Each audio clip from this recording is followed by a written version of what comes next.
Você que é cristão provavelmente viu a imagem da recente paródia da Santa Ceia.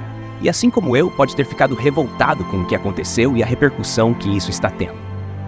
Diante do ocorrido, quero mostrar a você que isso é mais sério do que se imagina e que se conecta profundamente com temas do Apocalipse, a figura do Anticristo, a marca da besta e a própria besta em si. Para quem não está por dentro da notícia, essa cena ocorreu essa semana na abertura dos Jogos Olímpicos de Paris, onde figuras transexuais substituíram Jesus e seus discípulos na representação da última ceia.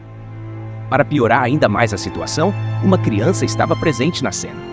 Muitas pessoas têm falado sobre isso em termos de deboche e escárnio, mas acredito que a intenção vai muito além disso. O que realmente está sendo transmitido é uma mensagem de que esse é o verdadeiro Jesus, um Jesus que aceita todos, que prega o amor e que não se importa com o pecado e as práticas de cada um. Essa visão deturpada de Jesus ignora a verdadeira natureza de sua mensagem e a seriedade de seus ensinamentos. É interessante notar que, embora haja uma crítica ao cristianismo, ainda assim, muitos tentam moldar a imagem de Jesus segundo essa linha de pensamento. Essa tentativa de reformular a imagem de Cristo muitas vezes ocorre em contextos que relativizam a moralidade e o pecado. As pessoas buscam um Jesus que se adapte aos seus desejos e estilos de vida, em vez de se submeter à sua palavra. Essa abordagem ignora passagens fundamentais da Escritura, como Romanos 3:23, que nos lembra que todos pecaram e carecem da glória de Deus. A verdadeira mensagem do Evangelho não é sobre aceitação incondicional sem arrependimento, mas sobre transformação e redenção. Essa passagem é um lembrete poderoso de que a humanidade não é perfeita. Todos nós, sem exceção, falhamos em seguir os padrões divinos. Em outras palavras, a mensagem de Paulo em Romanos não apenas destaca a realidade do pecado, mas também enfatiza a necessidade de uma resposta adequada a esse estado, o arrependimento e a busca por uma vida que glorifique a Deus. Quando as pessoas tentam moldar Jesus e sua imagem, elas se distanciam da profundidade do que significa seguir a Cristo. A verdadeira fé exige humildade e disposição para abrir mão de desejos pessoais em favor de um relacionamento autêntico com Deus. Isso implica em reconhecer que, embora Deus nos ame incondicionalmente, Ele também nos chama a uma vida de santidade e obediência. Agora, vamos nos aprofundar um pouco na escatologia e no livro do Apocalipse. Em Apocalipse 13, a figura da besta é apresentada, e é crucial que você compreenda uma coisa. A besta representa um governo do fim dos tempos. Não se trata de um governo específico, como de um partido ou de um país, mas sim de um sistema de governo global que será estabelecido pelo Anticristo. Esse governo será marcado pela oposição a Deus e pela perseguição dos verdadeiros cristãos. Este tipo de governo terá como característica a perseguição aos cristãos, conforme está escrito em Apocalipse 3:7. E foi-lhe dada uma boca para proferir grandes coisas e blasfêmias, e foi-lhe dada autoridade para agir durante 42 meses. Esse versículo já nos avisa sobre a opressão que virá, onde a fé em Cristo será alvo de ataque. A ideia de um governo que se opõe a Deus não é nova. Ao longo da história, vemos como regimes totalitários tentaram silenciar a voz dos cristãos e erradicar a influência do Evangelho. Isso nos ensina que precisamos estar preparados para enfrentar desafios semelhantes nos dias atuais e no futuro. Além disso, o texto revela que todos serão obrigados a adorar a imagem da besta, e aqueles que o fizerem receberão uma marca na testa e na mão. Aqui é onde muitos se confundem. Alguns acreditam que essa marca será um chip ou algo que será colocado de forma clandestina. Contudo, o texto não diz isso. O que ele realmente menciona é que a marca está intrinsecamente ligada à idolatria. Não se pode receber essa marca sem uma escolha consciente, uma aceitação deliberada. Isso é evidente na referência que João faz a Deuteronômio 6, que instrui os israelitas a ter a lei de Deus na testa e na mão. Assim como essa instrução não deve ser interpretada de forma literal, a marca da besta representa uma forma de pensar e agir. E por que a marca da besta é tão significativa? Essa marca representa a lealdade ao sistema e ao governo do Anticristo, que será caracterizado por uma rejeição aberta a Deus e aos seus princípios. Quando olhamos para a sociedade contemporânea, podemos ver como muitas ideologias estão se consolidando como verdadeiras marcas de lealdade. Crenças que desafiam a moralidade bíblica e que promovem o individualismo em detrimento da verdade divina estão ganhando força. Isso nos leva a refletir sobre a maneira como vivemos nossa fé em um mundo que constantemente tenta nos afastar da verdade. No final do capítulo, somos confrontados com o número da besta, que é 666. Na Bíblia, o número 6 geralmente simboliza o homem, representando suas vontades e desejos, pois foi no sexto dia que o homem foi criado. O fato de o número aparecer 3 vezes sugere que a besta representa a totalidade das vontades e dos desejos humanos que se opõem a Deus. Essa repetição é um forte indicativo da intenção do anticristo de seduzir as pessoas com promessas de satisfação pessoal e realização de desejos. Essa ideologia será promovida como uma pregação do prazer em primeiro lugar, onde os sentimentos e vontades individuais devem ser priorizados acima de tudo. A sociedade atual já está vendo os efeitos disso. Em um mundo que cada vez mais valoriza a autoexpressão e a satisfação imediata, as pessoas são levadas a acreditar que suas vontades devem ser saciadas a qualquer custo. Esse pensamento se infiltra em todas as áreas da vida, da moralidade à sexualidade, e cria um ambiente em que o pecado é não apenas tolerado, mas também incentivado. Se a Bíblia disser algo contrário ao que eu desejo, então, segundo essa visão, a Bíblia está errada. O anticristo e a besta não virão pregando um regime de opressão explícita, mas sim promovendo um falso amor e uma aceitação do pecado como uma forma de liberdade. Por exemplo, se alguém deseja trair o cônjuge, essa pessoa poderá argumentar que ninguém deve criticar sua vontade. Essa pessoa buscará fatos que justifiquem sua traição. No mesmo sentido, se alguém busca a pornografia, não haverá espaço para julgamentos porque essa é a sua vontade. Para esta pessoa, ela não estará fazendo mal algum. Assim, essa forma de amor libertador pode parecer atraente, mas na realidade ela aprisiona as pessoas em um ciclo de pecado e insatisfação. Em vez de encontrar verdadeira liberdade e satisfação em Cristo, elas acabam se afastando da verdadeira essência do amor de Deus, que inclui arrependimento, restauração e uma nova vida.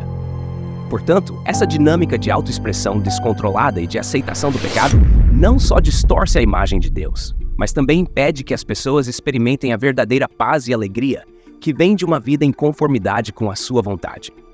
A manipulação do amor e da aceitação para justificar práticas contrárias à vontade de Deus é uma estratégia astuta do inimigo.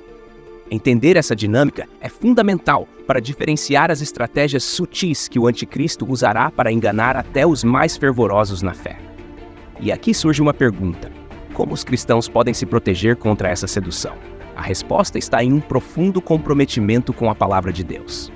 É através do estudo da Bíblia e da oração que somos fortalecidos e capacitados a resistir às mentiras que permeiam a cultura. Diante de tudo isso, é crucial que os cristãos se armem com a verdade bíblica e não se deixem enganar por essas ideologias que podem parecer inofensivas, mas que na verdade tentam destruir os fundamentos da fé.